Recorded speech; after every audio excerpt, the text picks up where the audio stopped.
Hello and welcome to the Health Oddity podcast, episode 260. And if you are any good at all at maths, you may realize that 52 times 5 is 260. So this is our fifth birthday episode, which both Pete and I are very, very happy to have reached this milestone. We want to thank each and every one of you who watches and listens and comments and subscribes and reviews us and all the rest of it that's helped us get this far. And we also want to thank every single one of our guests over the last 5 years for helping this podcast become what it is becoming. We have got a great guest with us today. We've just been talking and it's a really special, it's the 5-year anniversary, and this is going to be really interesting, this podcast, for lots of people listening. I will touch on that in a minute. First of all, I'll say hello to Mr. Peter Lant in Bath, Somerset. Happy 5th birthday, Pete. Happy birthday, James. Should we sing the song and everything?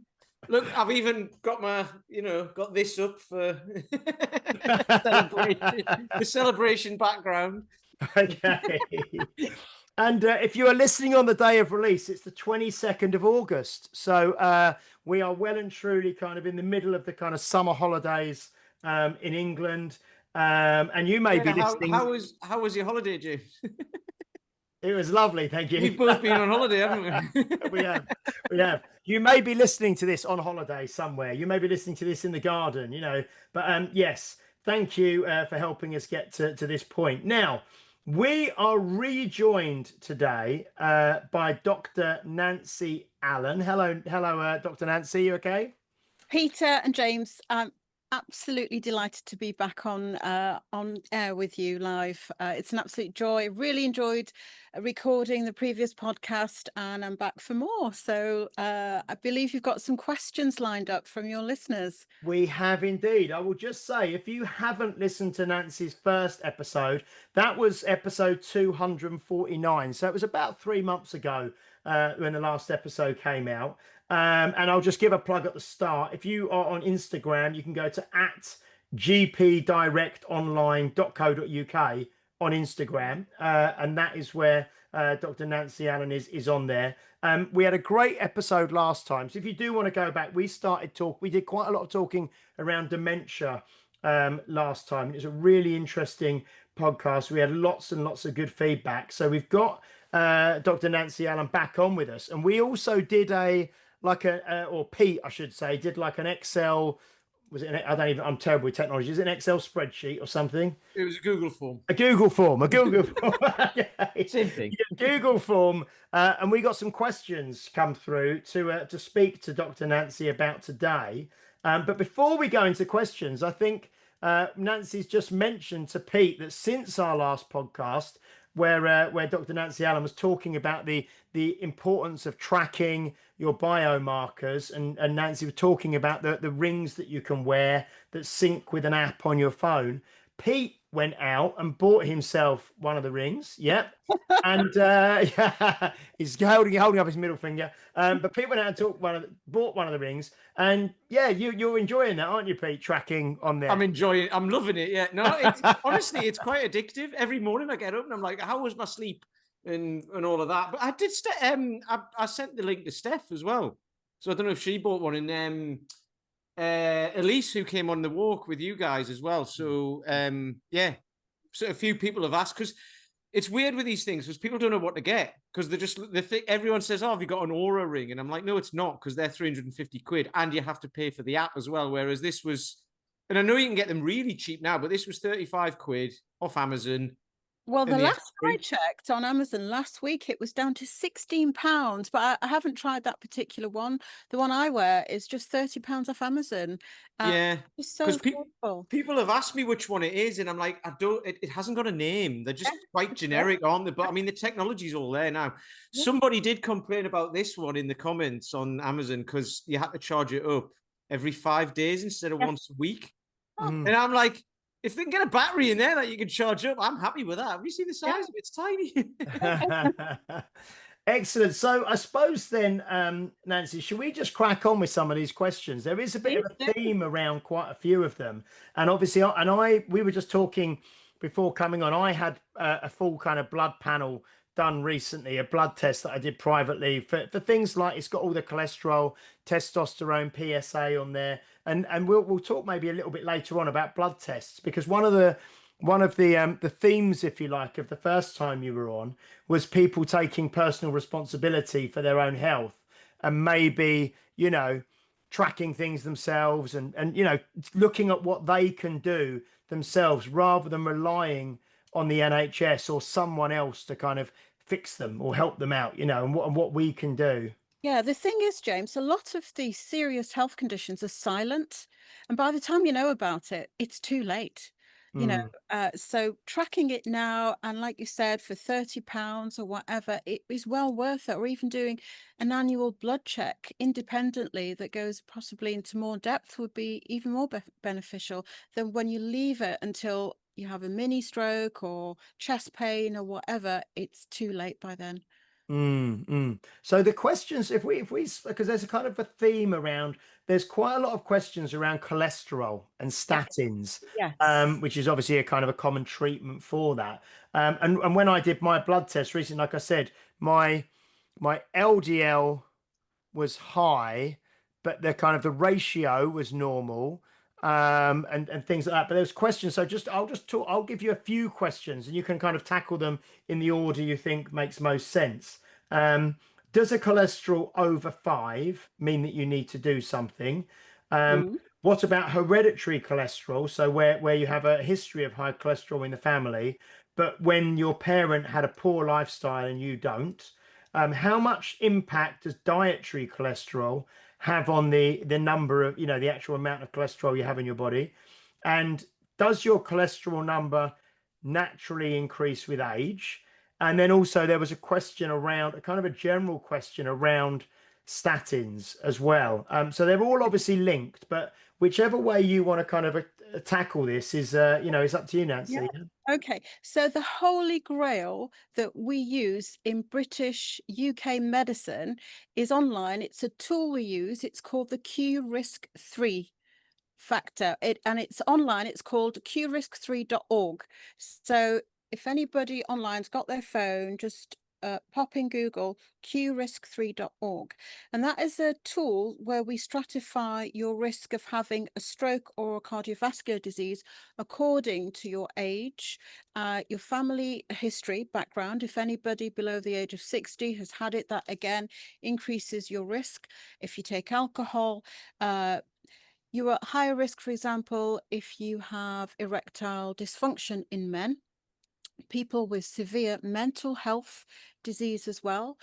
People are unfortunately, for example, asthmatics who have to take a high dose of steroids frequently, people with with rheumatological conditions where they have to have medication that controls their immune system. So all this is punched into this according to your age, your date of birth, and sadly, your postcode as well. Do you know when they talk about postcode lottery? That Mm, affects your so apparently if you live in a poorer socioeconomic status area, that increases your risk of having a heart attack or a stroke. So mm, if you were to actually Google Q-Risk 3, that's when you go to your doctor and they punch in. So this actual tool is integrated in the NHS software. So you walk into your doctors, you do a blood test, then you get your follow-up appointment. So the doctor will sit there, integrate your data into that. We already know what your age, your date of birth is, your postcode, and then it comes up with a number. The magic number is 10. So if you're Q-Risk, so after this, you can all do your I'd recommend you do your Q-Risk 3 after this this discussion.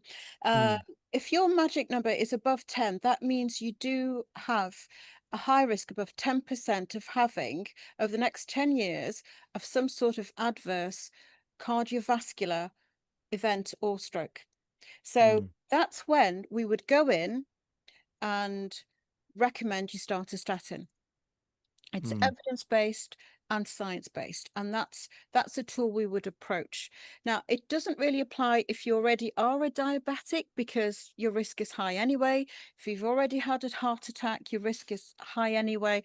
But for people who haven't had all of that, where you're at position of reversing the risk factors and improving it. So even though, Peter, James, your LDL is high, but you exercise, you eat healthy, you'd be surprised if you put your Q risk in there, and I don't know what your alcohol consumption's like, etc. Yes, alcohol's very low. Don't smoke. Don't do any Your drugs Q and that risk, sort of stuff. well, that's excellent, because smoking is a very, very important lifestyle factor. Your Q risk would be less than 10. So the actual numbers need to be put in context, and that context is what the tool that is recommended by NICE, the National Institute of Clinical Excellence, and that's what we use to evaluate what your risk is. So again, it's a desktop thing everybody, all your listeners can use today. And if anybody out there has found that their Q risk is high, even you can actually put your Q risk in without your actual data of your latest LDL and HDL and triglycerides, and you can find out what it is. And if it's high, you need to go and have a conversation with your doctor. So that's really helpful. So qrisk3.org. And is it the number 3, or spell the word out 3? The number 3. The number 3, yeah. We'll put a link in the notes, because Nancy said you sent it to me on. I've done it. I just did it just before we came on. You sent it to me. So, okay. Did you do your own Q risk, Peter? Yeah. It came out about 3%, I think. So excellent. Well, there you go. You're 10,000 steps a day, so you are low risk. This is interesting, because when I was 40, so what's that, 8 or 9 years ago, you get a check, don't you, at the doctor, and I had my fasting cholesterol done and what have you. I had it all done, and actually I was experimenting with fasting at the time. So I went to the doctors to get the check, and she said, "Oh, we should have told you so we could do a fasted blood test." And I was like, "Well, I haven't eaten anything today yet, and I hadn't eaten since dinner the night before." So the interest, I'd actually been out for dinner the night before to a tapas restaurant as well. So I've been eating chorizo and all sorts. Anyway, but that didn't matter. So I had my blood drawn. She tested it anyway with a pinprick as well, and said, "Oh, it's come out. It came out about 3%, something like that." Then they sent it off for tests, and then I got a text message, I think, from the doctor, from the nurse at the doctor, saying you need to make an appointment. And I was like, "Oh, bugger. Yeah, your results are in. You need to make an appointment." And I was like, "Right, that doesn't sound good." I went in, saw the doctor. She put the number in, and it went down to like 2.3% or something, right? But my cholesterol number, this is why I'm asking about the number 5, because my overall number was I can't remember what it was, but it was high or higher than that.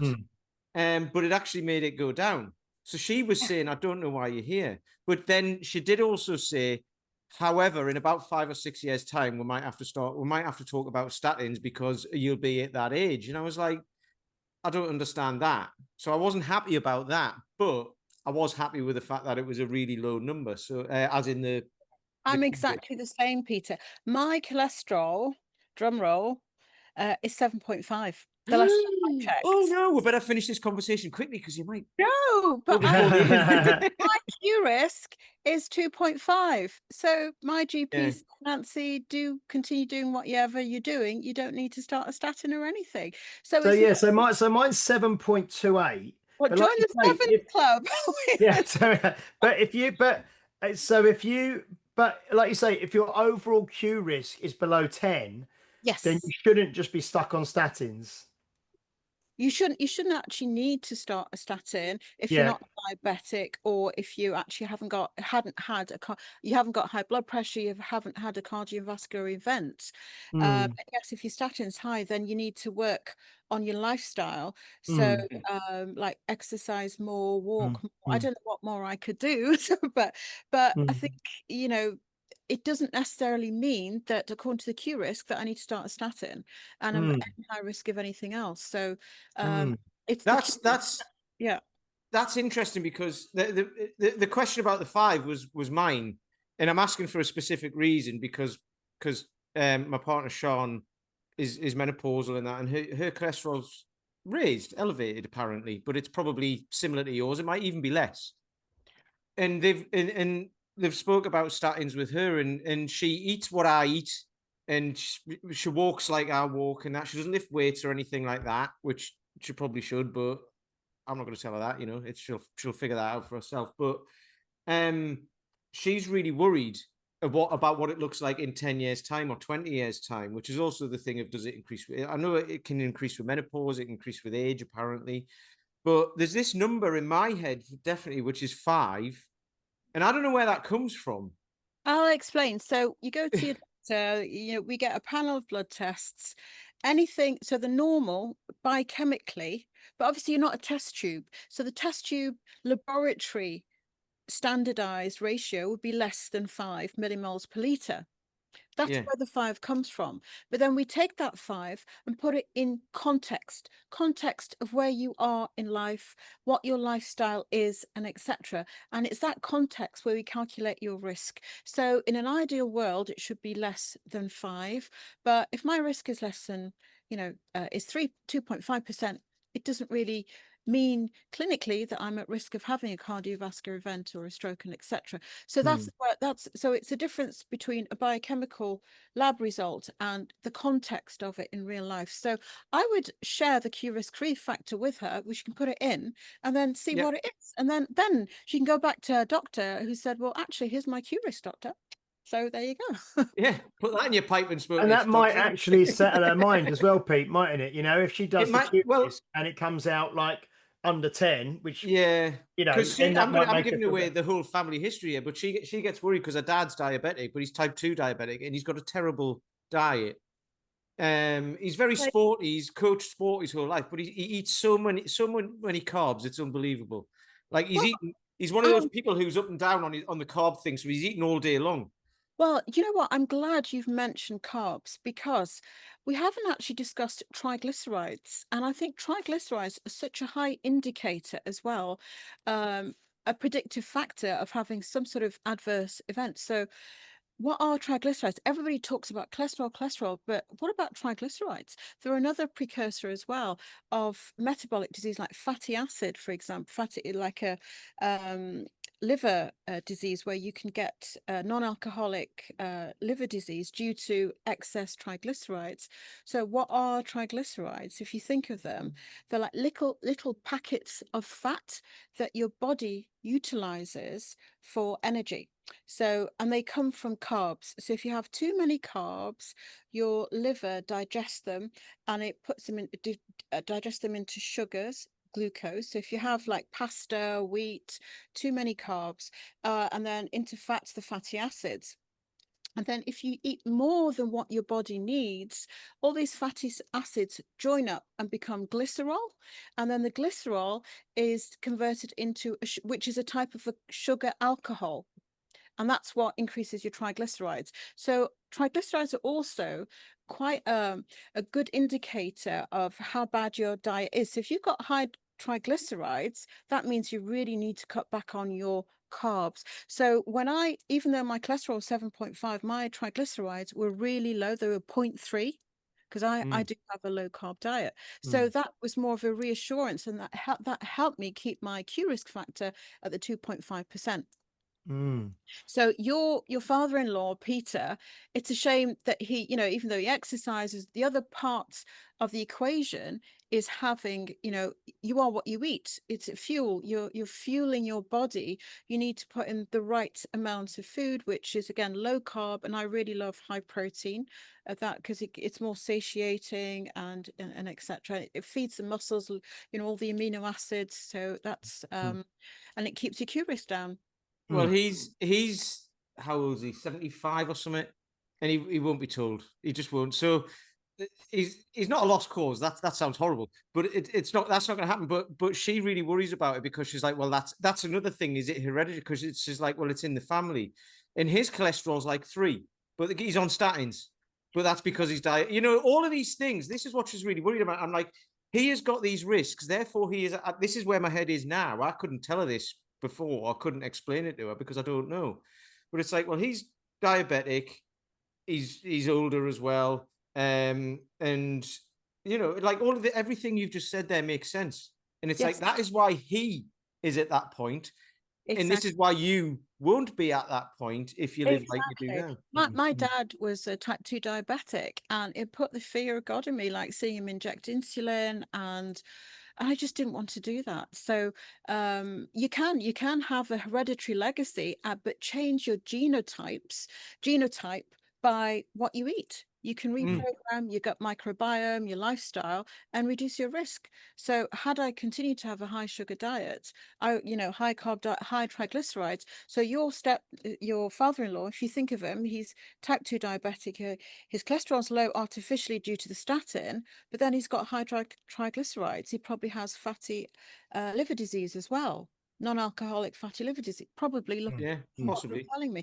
But if her lifestyle, if her BMI is healthy, her visceral fat is low, she isn't it. So she needs to do the Q risk, see what the number is, and happy days, she'll be absolutely fine. Yeah. But I Because must throw something in there. Speaking of medic, statins aren't the demon. If your Q risk is above 10, then you're goosed. You really are. What that would tell us is that, for example, there was a study that was published in 2022 in the Journal of American Medical Association, the JAMA.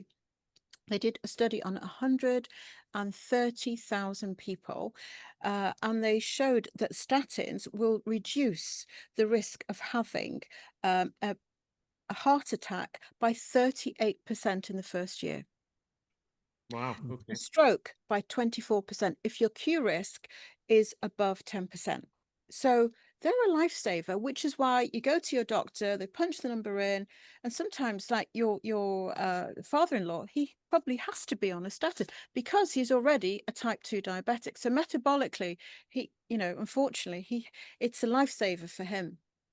So do statins, I mean, is this something that, because I kind of hear that once you go on something like a statin, you're on it for the rest of your life, or when you go on certain medications, they just keep you on it for the rest of your life. Is that true, or is there a way to kind of really good question, James? And to go back to what Peter said, let's take your father-in-law, Peter, as a classic stereotypical 75-year-old bloke.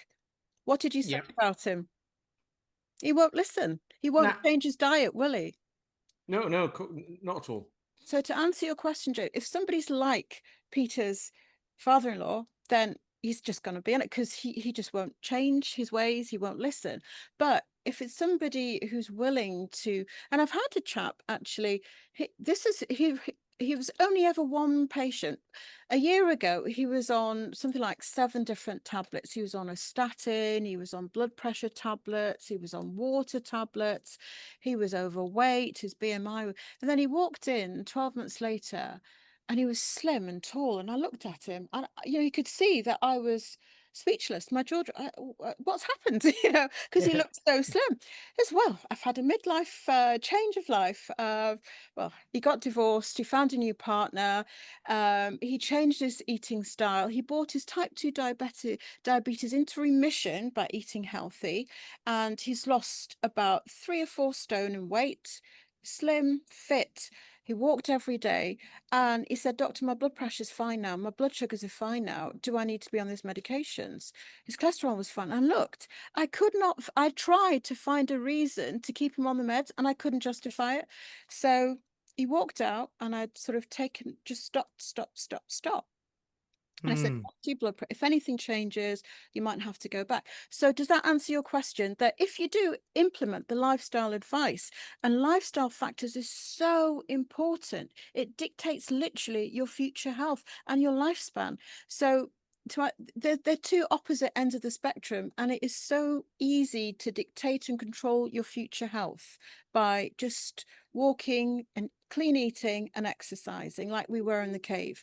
We used to have to hunt for 3 days to find food, but now in the modern day era, we don't really. You just go press an app and it actually arrives to your door without making any effort of hunting. And it's just we're in this carb overload and it's just easy and it's damaging our health. That's the thing, because we've spoke about this with various people before about training and things like that, but eating and people getting obese and stuff, and how that response, that innate kind of what do you call it, whatever is in your body. So you get a little bit hungry and you start to panic and you want to eat because years ago it would have taken us 3 days to find something to eat or whatever. So it's like it's actually still in us, isn't it? Because we haven't evolved That after is that. so, I tell my patients that, and you must I'm sure, these skinny pens is a high street name now, but they do actually work on your brain, where they Mm. switch off that hunger hormone. Mm. We're geared, since we were sort of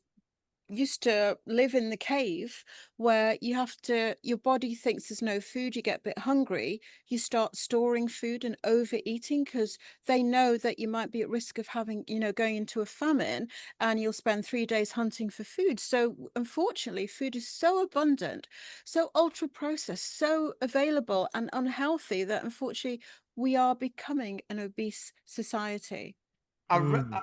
This is, it's sort of linked, but I listened to a podcast yesterday. It was really interesting. It was a guy, it was a psychiatrist, or psychologist, psychiatrist. He did like a mindset guy type of thing, but he was Yeah. focusing more on brain health than Yes. actually doing mindfulness stuff. Because you can do all the mindfulness stuff, but if you're still eating rubbish, not exercising and all that, it's just not gonna. Like he's like, no. If people look at bone density and muscle mass and all that, you look at the organ, you look Yes. at the thing. With the brain, people tend to look at what you think and your thoughts and all of that. But it was actually like, well, look at the health of the brain. The brain's the organ. If you can Yes. keep the brain healthy, Absolutely. the thoughts and stuff like that, it'll just become a better place to be, sort of thing. It was really Keep interesting. your brain healthy, that muscle brain connection, when you activate it every time you exercise, you're stimulating your brain, you're just calming it down, and you're actually increasing your health span and your brain span. We Yeah. talked about it the last episode. It's so important, and Mm. it just elevates your mood. It's Yeah. so interesting. There was some of the stuff you've been saying, Nancy. There's a quote we've spoke about it before on the podcast, and I'm not sure the origins, but it's kind of that genetics loads the gun and lifestyle pulls the trigger. I So love that. I've yes, not it's heard of almost that. like That is it's so true. almost yeah. So you may have this genetic predisposition towards obesity or type 2 diabetes or whatever, but that pre-genetic disposition will only manifest itself if the conditions are correct. So if your lifestyle is really, really good, so that so many people say, oh, well, it's there. I've got a history of it's like when we had Dave Whitley on, wasn't it? I've got a history of diabetes and obesity in my family. And he said, yeah, but we've also got a history of like eating loads of cake, and so it's the kind of the culture and the lifestyle that they have. So The word for that yeah, is epigenetics, James. yes, You can yeah. actually program your epigenetics, and you can actually change them with your lifestyle. So you Mm, can become healthier. I personally am healthier than when I was in my 20s. I found my 20s one of the most stressful decades of my life. I was like medical school, junior doctor, doing 48-hour shifts on call. It was just awful. mm, I was just living to exist and get out of student debt and mm. living on vouchers. It was really Yeah. dire. But yeah, it was hard. But when you're older, you have more time intentionally to exercise. I didn't have time to exercise when I was I just didn't. I'd walk Mm. around, but did I intentionally have, with the amount of exams and qualifications I didn't have time to exercise. Mm. So just before we kind of move on from the general kind of cholesterol, I just wanted to ask you, because what we've spoke about there is the total cholesterol number, Yeah. which you said about five Yes. or under 5. And I've got a little chart on my blood test results that have come back, and up to 5 is green. And then like after 5 is sort of amber. And like I say, I was on 7.28. So that's the total cholesterol. And then there's a total cholesterol stroke HDL ratio, Yeah. which is normal. And then there's, like I say, then just scrolling through the stats. Sorry, the HDL is optimal. So my HDL cholesterol is down as optimal. The LDL is down as high. Yeah. Yes. So what is I mean, obviously the main number that you use, the total cholesterol, is that number that's relating to the 5. But where do those other kind of results fit into the bigger picture? We fit them into the Q risk calculator. Okay. We come out with the risk over 10 years of you having and the percentage risk. So again, I'm back into out of the test tube and into the lab and into how that impacts you as a person and Mm. context of that. So do the Q risk, James, Yeah. and just share it later on. It'd be Yeah. lovely Oh no, that'd be to hear what great. No, Q that would risk be, is. yeah, that'd be fantastic. So in essence, just to kind of summarize, if I can, statins are not bad, Nope. but there may be, would you say that they're used maybe more frequently or more quickly than they should be used in some cases? No, No? science, medicine is a science. It's Okay. something we measure. We would have done thousands of tests. It's very accurate and precise. So, Okay.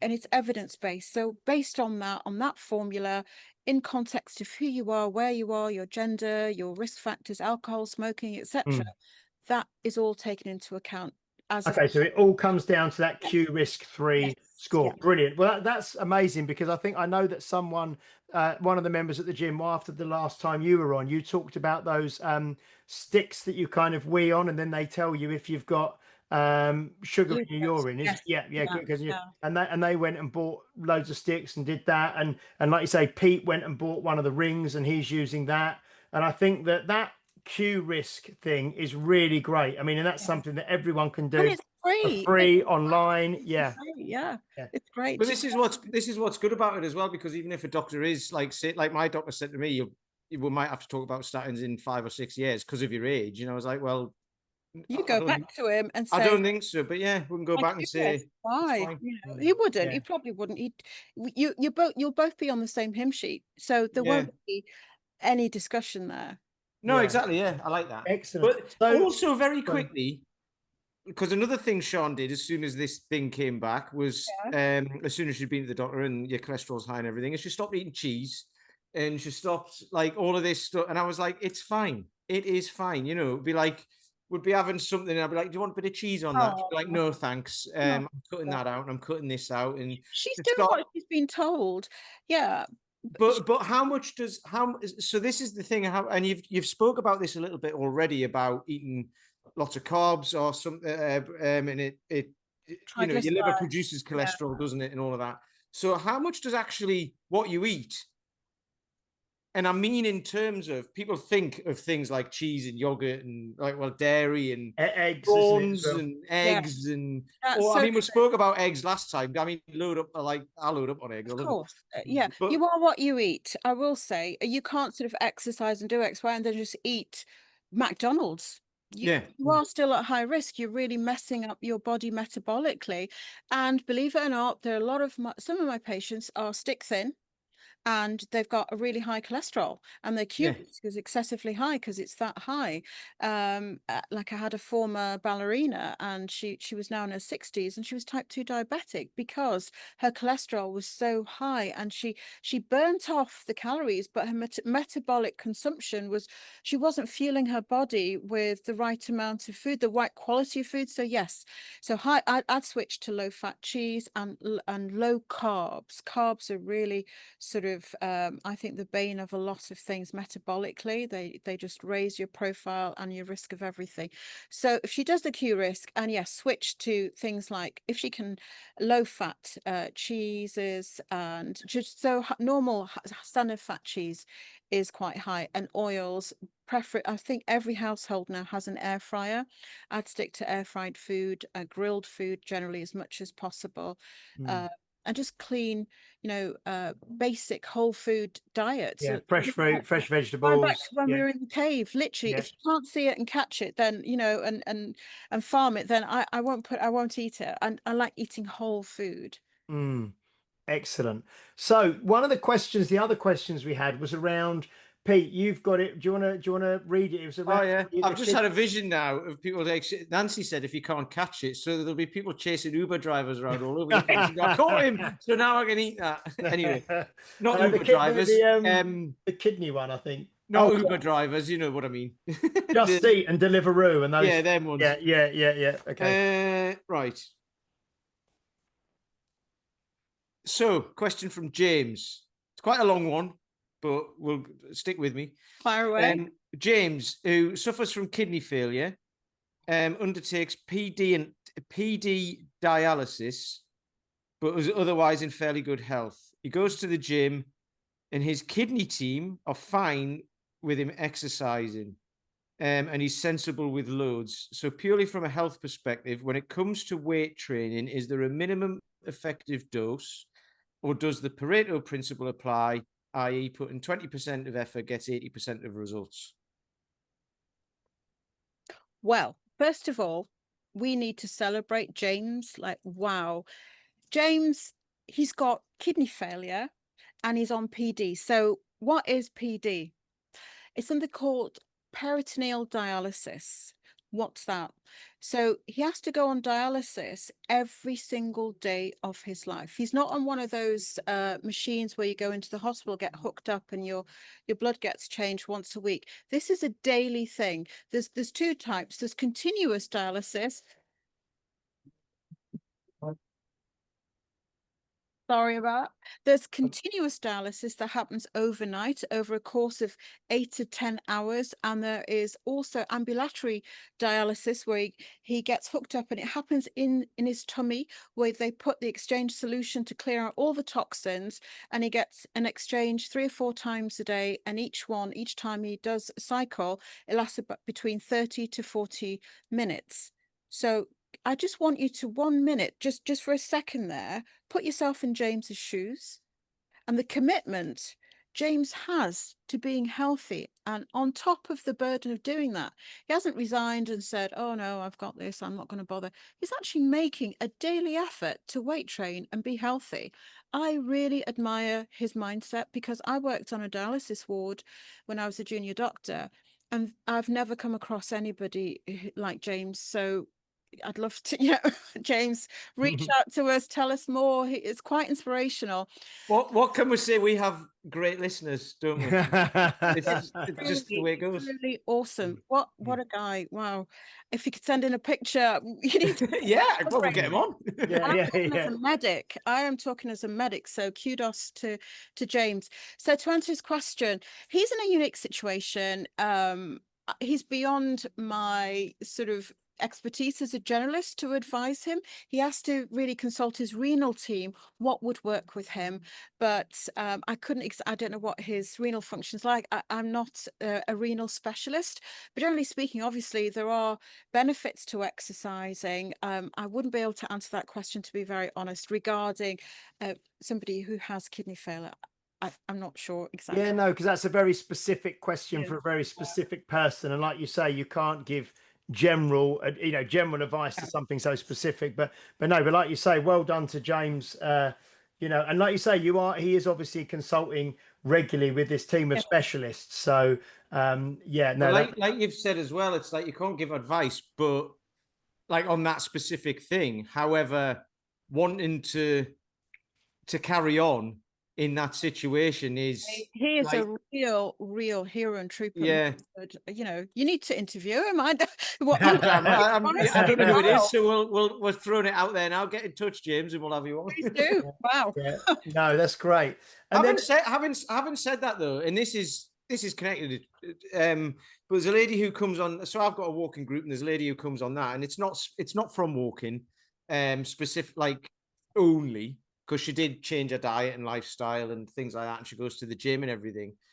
But I think I mentioned it on the last podcast. She was at stage 3 of kidney failure. Okay. And she's in her 60s, and she changed her diet and lifestyle, and she came walking with us. She's done 70 or 80 walks with us, and she's one of the people who leads the walks now and stuff. She's lost 35 kilos in weight. Wow. She had like a lot of stress before this, so she's changed her life and everything. She's in her 60s, so she's at an age and a weight and everything where it could be like, there's nothing I can do. She goes to the doctors every January, specifically about her kidneys, her kidney function, and it's like stage 3 every year until this year when she went in January, stage 2. So I was like, that is amazing. So it's gone backwards. But also, there are caveats again. If you go and get your kidney function tested, please make sure, and this is advice to all the listeners, on the day of your phlebotomy test, when you have your appointment, make sure you will have drank 2 litres of water before your test. Because if you go in, let's say you did a session at the gym, rocked up at the phlebotomist, did a blood test, you will be dehydrated, and that will be impacted and reflected on your blood test, and you might be wrongly diagnosed. So clearly she's made an effort in changing her lifestyle, hydrating, drinking more water, flushing your kidneys out, and etc. And this is it. She's changed her epigenetics by changing her lifestyle. And that's a classic example and illustration of what lifestyle can do and how you can reverse disease by doing that. Because there was no it wasn't hereditary. There was no what do you call it? Not evidence. I'm forgetting words today. I'm having one of those days. But it wasn't in our family. Put it that way. Okay. So it happened to her. It's probably through stress. Yeah. So she's reversed it by just being less stressed. If you think of the classic person and classic office worker, they you're up at 6:30, you're in front of your office between 8:30 and 9, and then you sat drinking tea and coffee all day. You're lucky if you get half an hour's break, or sometimes asked to work out through your lunch break, and then you go home at 5. Have you had time to drink 3 litres of water or 2 litres in that working window? Even if you're at home, you're on your Zoom call, hybrid working all day. Do you get time to actually drink and flush your kidneys out? You probably don't, especially if you're in a cold, like in the UK, from September to April, you won't get thirsty. And it's hard work and it's effort to drink water. So this is where it's different. Whereas she's out walking, she's challenging herself, she's getting thirsty, and she's probably drinking and flushing her kidneys out. So unless you make a conscious effort in drinking water, your kidneys will pay the price. You can actually buy things now, can't you? Like bottles and stuff, which will text you. Or Do they? Oh, okay. there's like there's somebody to remind you, yeah. Like they text you or the beep, or they send you some sort of message, or they make your phone buzz, or something. There's some sort of technology within them that remind you to drink water. I'm like, I mean, back when in my 20s, I was bad. I didn't have time. You had a pager, and we'd walk in at work. I was working in a hospital, like the junior doctor, over 6 floors, and it was a crash call here, this, there. I never had time to drink. I was chronically dehydrated. But I suppose at that age I could get away with it, but I couldn't now. If I sort of abused my body like that, I would be paying for it. Definitely. Can we talk then as well? There was one thing, again, this is something obviously that a lot of the listeners are people in their, their 40s, their 50s, and maybe older. And one of the things on this blood test that I got back as well was a PSA number. Yeah. The prostate specific antigen. Yes. And up to, and mine came back, it says normal or raised, but it was, I think the green line on the graph goes up to like 1.4 or something like that. And mine was 3.27. But something you mentioned earlier was I did this as like I paid for this test and I went somewhere to get it, but I didn't really get briefed before. But because a lot of men, obviously, who listen to this podcast will be in their 40s or 50s and sort of prostate health and things like that. And this PSA number, which I've heard of before, but don't know much about, to be honest. But you said if you're going to have like a test, you should avoid doing certain things and do other things before the test. Otherwise, it can skew your reading. Yeah. Well, first, there are certain criteria. For example, you make sure you haven't had a water infection 3 weeks before getting your PSA tested. Also, riding a bike, because obviously you're directly putting pressure on your prostate gland. So if you're riding a bike about a week beforehand, that might give you an artificial false positive. And we always say not to have intercourse to a minimum of 2 days before having the blood test done. And also, again, it needs to be put into context. If you sort of will have, let's say, went on a bike ride and 3 days later did a PSA, you might be in that grey zone, and that might give you an alarming false positive, thinking, oh my God, do I have cancer, etc. But also, there's risk factors, for example, family history. So if somebody has a family history of having a high PSA, then it's worth tracking it every year. Your doctor should do that. You should approach your GP, but the caveat is not to have a water infection 3 weeks prior to that, because that affects it artificially. You get a false positive. Cycling, bike riding, and then obviously having intercourse. So if yours was borderline, slightly marginally high, perhaps one of those criteria may have applied. Yeah, two of those things kind of I didn't do. So, or I did do, you know what I mean? So within that time. No, do you know what I mean? I wouldn't worry. It's not, and there's no family history, is there, James? No. You're probably absolutely fine. Yeah. Okay. No, that's interesting though. And then I suppose the thing we were going to talk about maybe is because Pete messaged me the other day, didn't you, about these blood tests? Because I listen to a lot of sort of like more health and strength and fitness podcasts, but quite a few of them are kind of, American based and things like that. And I think they've got far more of a culture of getting blood tests done and getting your blood panels and your hormone panels and seeing all of this stuff. Whereas in this country, I don't know. I mean, within the NHS, they don't do as a standard these kind of thorough blood panels and things, do they? Or would you really have to request it? Or No, we do. I mean, British medicine is very different to European and American medicine.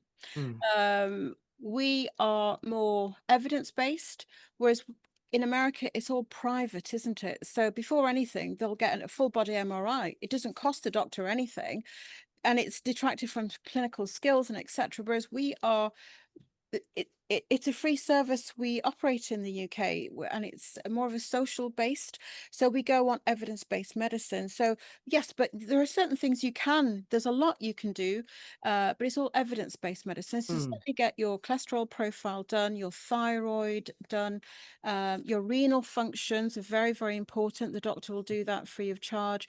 Your HbA1c, which is your sort of, it's diagnostic of diabetes or where you are, if you're borderline or etc. Your triglycerides reflects metabolic disease, the precursor of that having non-alcoholic fatty liver disease.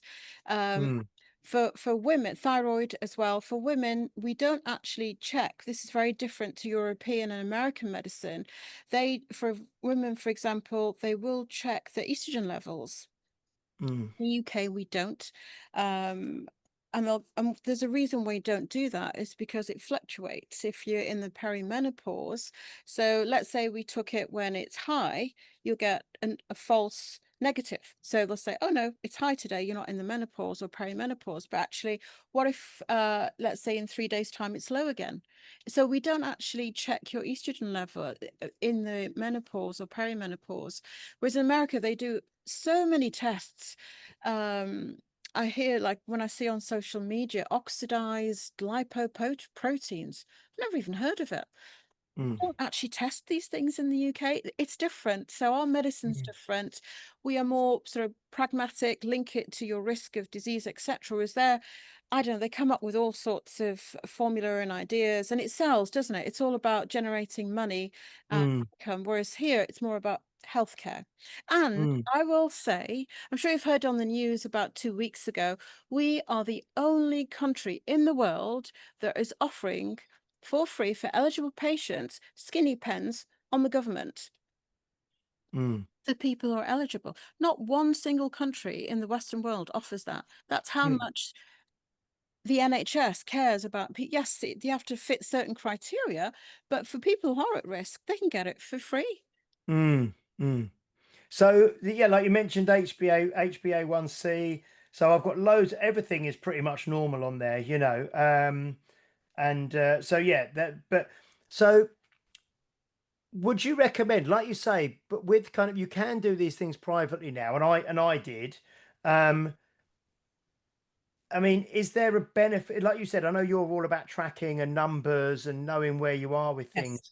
More data is, I know you said maybe in America they might go a bit over the top on loads of data that maybe is not relevant or has a purpose, but would you say the more data you can have, the clearer picture you've got. So then, would you see that as a good thing, or? I think so. There's certain tests, like, for example, the FIT test, the stool test for cancers. Now, in the UK, unless you're of a certain age, you won't get offered it every 3 years. But we're finding more and more younger people getting bowel cancer. And if you've heard of the FIT test, you can buy it online, I think less than £50. And it's a stool test that has an accuracy of 99.6% accuracy of detecting bowel cancer. So unless you've got certain concerns and you go to your GP and you're eligible, but I think, why not get a bowel cancer test? You never know. A lot of these conditions are actually silent and asymptomatic. And by the time you've got symptoms, it could be too late. And we've mentioned, I think you mentioned last time as well, like things like DEXA scans, which obviously you can do privately. Now we've had a guy on a couple of times on the podcast, Owen from My Vital Metrics in London, that has a clinic that does, you can have a DEXA scan, which gives you all your bone density, your muscle mass, your body fat percentages, all of that sort of stuff through a DEXA. Yeah, well, again, medically on the NHS, we do something called a Q risk score. And that would tell you what your risk of having a fragility fracture is. And based on that, whether you're high risk or low, then you'd get a DEXA scan. But your body composition, probably, I don't know if that's the one you were referring to. I think that's really handy to have. Your visceral fat, we don't actually measure the visceral fat, and that is such a high predictor of metabolic disease like cardiovascular disease, diabetes, non-alcoholic fatty liver disease. So visceral fat is, I think, something we don't track in the NHS. And I think on a body analysis machine, which you can buy again on Amazon for whatever price, I think that's really important to track. So I sort of managed to bring mind, when I went through the perimenopause, I put on a stone and weight, and my visceral fat went up to 8.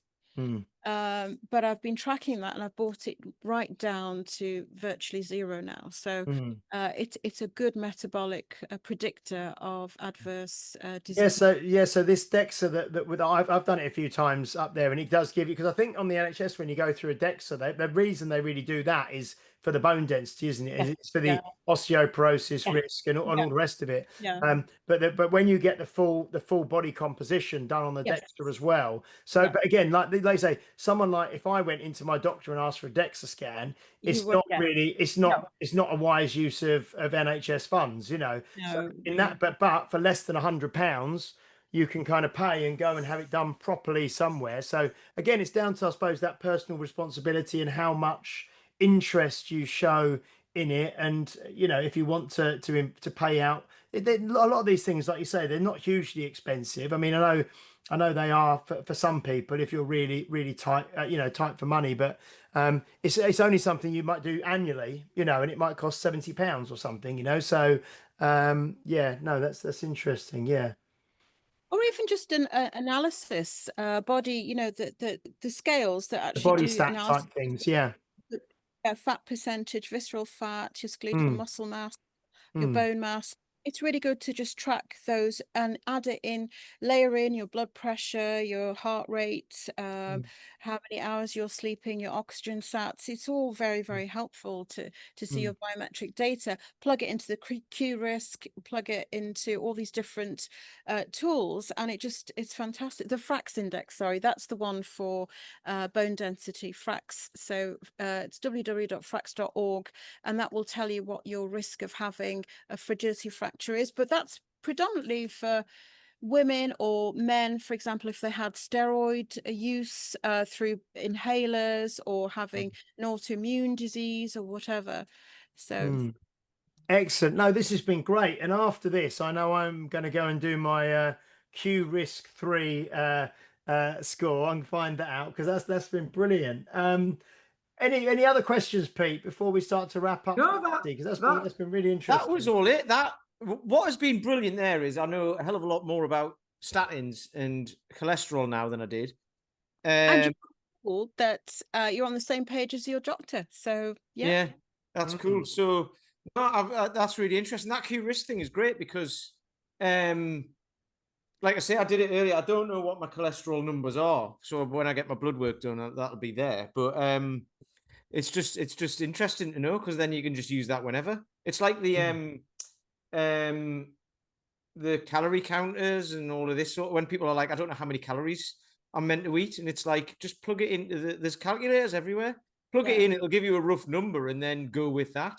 And then if it doesn't work, like just change it slightly. And it's, honestly, if anybody uses a Q risk and goes into their GP talking Q risk language, my God, they will really sort of what did you hear about Q risk? What? Well, there'll be at least 5 more people now. And then they can say, well, I heard it on the Health Oddity podcast with exactly. Dr. Nancy Allen. My patients comes to me, I'll know where they've heard it from. Exactly. Brilliant. Dr. Nancy Allen, that has been superb talking to you again. That has been really, really lovely. And we will definitely speak to you again, because I love this, just, maybe once every few months, just catching up with you and just talking about, whatever's going on in people's lives, maybe whatever hot topics, in the media around health and things. It's just really, really good to be able to talk to you for an hour.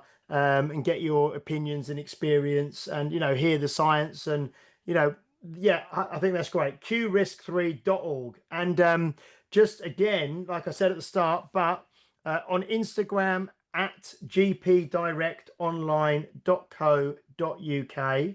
And is that really where you'd like people to go, Nancy? It'd be lovely. I need to post more, but yes, that'll be my goal for this summer. I'll be posting more, hopefully. I'm too busy in clinic, but I need to put myself out there. No, well, I said that to people because I sort of said, oh, you are on Instagram, but you're really busy doing the job that you're doing, so it's not like you're, but that shows that you are, you are a working doctor, with, like we said, 25 years experience.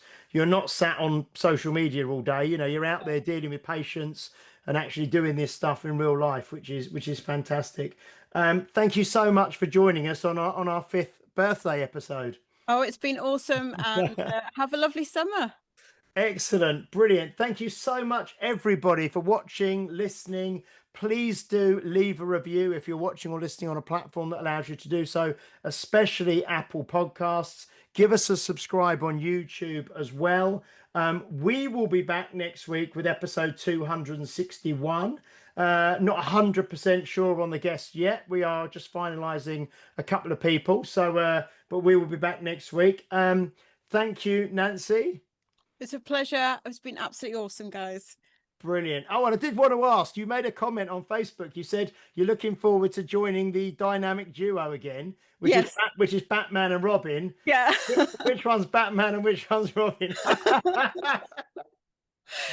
got lots of Batman stuff around me. Don't worry. Anyway, some Batman music in the background next time. Yes. Brilliant. Yeah, we'll do that.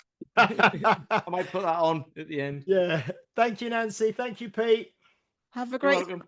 Bye. Brilliant. Thank you. Bye-bye. See you next week. Bye-bye. Excellent.